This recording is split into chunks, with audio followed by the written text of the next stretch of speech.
Hello, it is sometime in the afternoon on Monday. I didn't sleep well. I don't even think I got to sleep till like, I don't know, 4:30 or so, kind of. I tossed and turned after that. I gotten a couple hours of okay sleep. My husband got a couple hours of okay sleep. My daughter woke up at 5. Then she took a nap around like 1 for like an hour.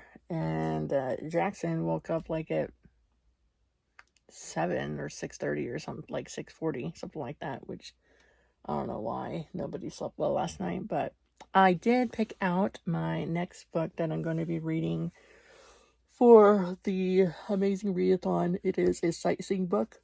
It is a book for a one-word title, and it's one of the books by Claire Kent. I read last night, I believe is the title, last week for a prompt, and a city prompt, and I liked it. And there's like 6 or 7 other books that are in the world, but they're standalones. They're not a connected series, so they didn't count as like reading a bunch in the same series. But I picked out one to read. I'm like a chapter into it. It's good. Now I'm so tired. I'm going to sit here in a nice, not cool RV that we have. I mean, it's cool as in awesome because we could travel, but not cool like it's cooled down with AC because we don't have power coming in, but we should have that fixed in the next day or two. I'm going to figure out some plans. I do have my Kanban board that I'm working on.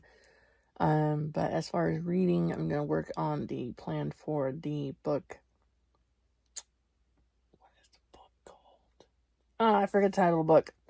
I'll put it right here, somewhere floating next to me right here. That's the book I'm reading for my sightseeing prompt. Hey, it's me again, telling you about my reading. I finished my book. I really like it. I need to find out a different word to say than I just really like it. I figured out my ratings. Although I did find out that my husband and I rate books on reviews differently. At one time I asked him if he ever rates books a 5-star. He goes, yeah. I go, well, what makes it a 5-star compared to a 4-star? And I think I talked about this before. He said a 5-star is worth a reread. A 3-star is a 4-star is good, but he necessarily wouldn't reread it if a 5-star is a reread. So I haven't figured out my rating system yet. I finished the book that I was talking about previously by Claire Kent. It is one of 8 books in the Kindle series. It's all set in the same apocalyptic, I can't even talk properly today, world where they're interconnected. You see some characters from other things, but they're not like, you don't have to read them in a series. So it was good. It was, I think, 169 pages, so not too long of a book. Now I'm going to absorb myself watching something silly on TV and chill the freak out. Stay tuned for tomorrow. I'm a horrible vlogger this time around. It's Tuesday afternoon, I think it's Tuesday. Pretty sure it's Tuesday. I decided on the next book I'm going to read. It is this book right here. It is called Out on a Limb. It centers around 2 main characters, a boy and girl. It's a romance, so obviously that. One of the characters has an amputated leg, and one of the characters has a shortened limb from a birth defect. I found it interesting because the author has the same type of birth defect as the girl main character.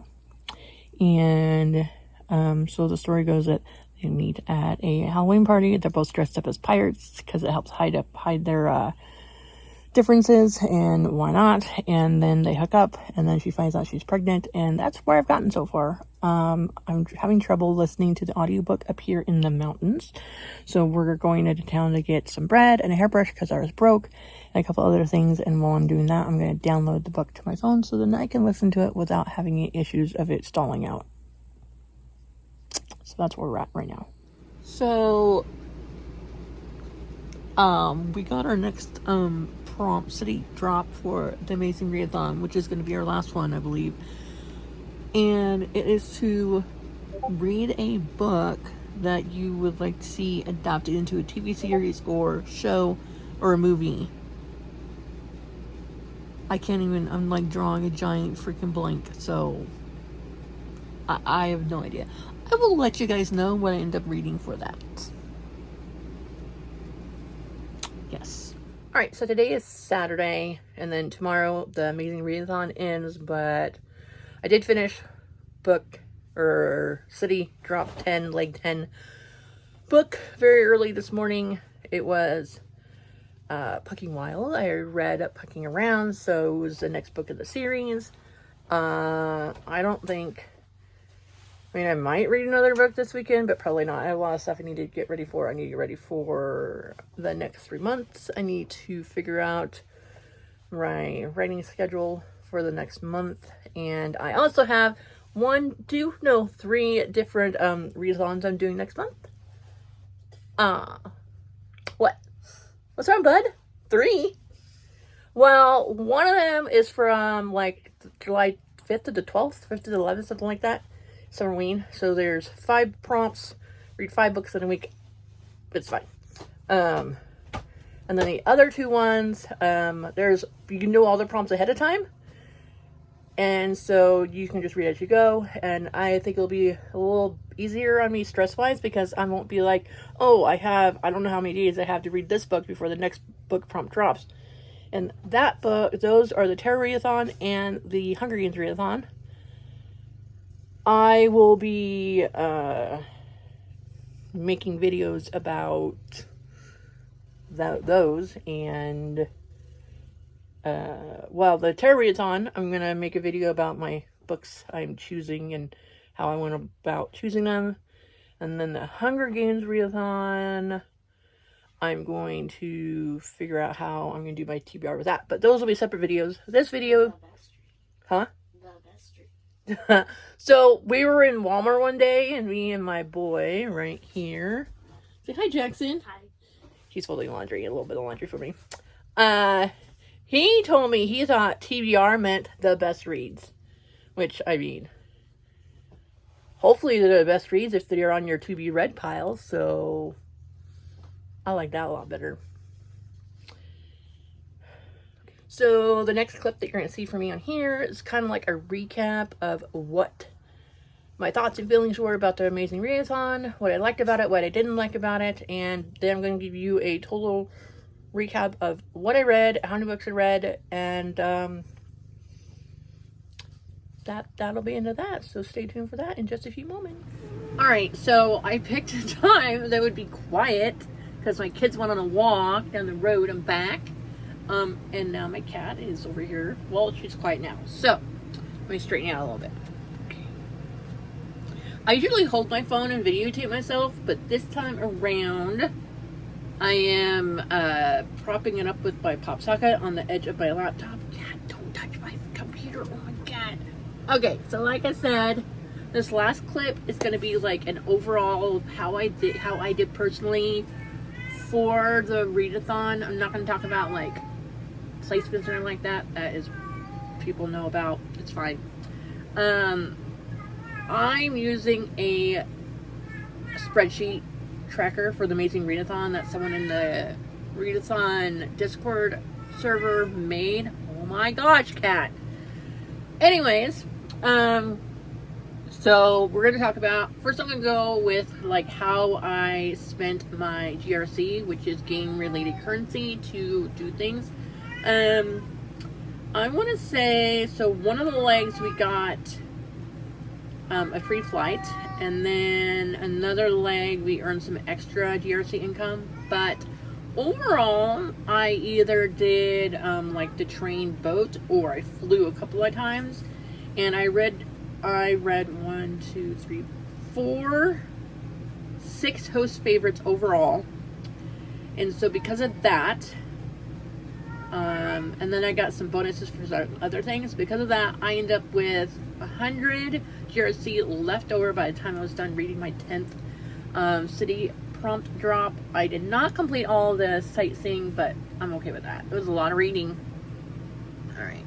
So I thought next, what I'm doing is I'm looking at my spreadsheet. I'm not doing this from memory because I have horrible memory these days. So, alright, let's do my first leg, which was for Toronto. I read Taste Like Shakir, and then I did role playing for Buenos Aires, Pucking Around for Berlin, Red, White, and Royal Blue for Paris. I hated that one. Okay, so I watched the movie like 3 times before I read Red, White, and Royal Blue, and I don't know if it's because of the narrator or whatever, I just didn't like, it didn't vibe with me, the audiobook version at all. Next was, I did Things We Never Got Over for Cape Town. That one was 566 pages. I really liked that book, and I'm working on the next book in the series, kind of. I haven't checked out, I haven't read it yet. Then I did a really short book for Leg 6 for Madagascar. And that was because it was right after the Face-Off weekend, which I'll talk about the Face-Off weekend in a minute. That was only 81 pages, and yeah, that was it. Then for Leg 7 for Seoul for Korea, I believe. Yes. We're going to do A Source of Light. I read Last Light by Claire Kent. I really like how she writes. And I really like the standalone series of post-apocalyptic type world where a meteor came and like destroyed stuff. Oh my god, cat. I'm leaving it in. I don't even have time or energy to re-record this, so we're just going to go through it.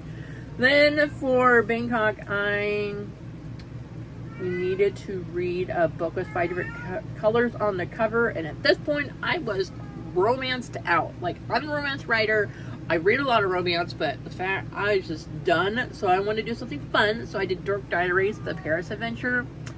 And then for Leg 9, we had to do a book with water on the cover, and I did Out on a Limb.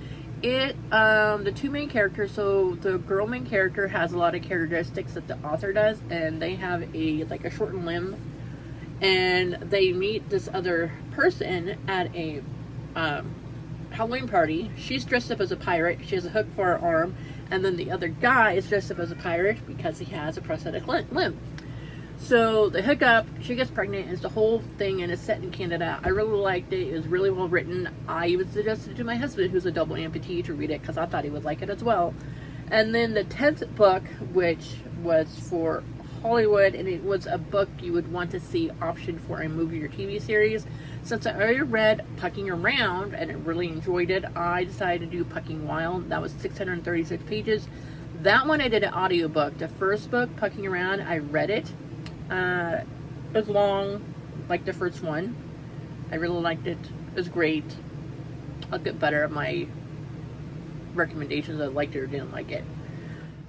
Anyways, after that, I decided I was done. I needed like a palate cleanser of like no reading at all whatsoever, because I realized I have a buttload of readathons I'm signing up for next month.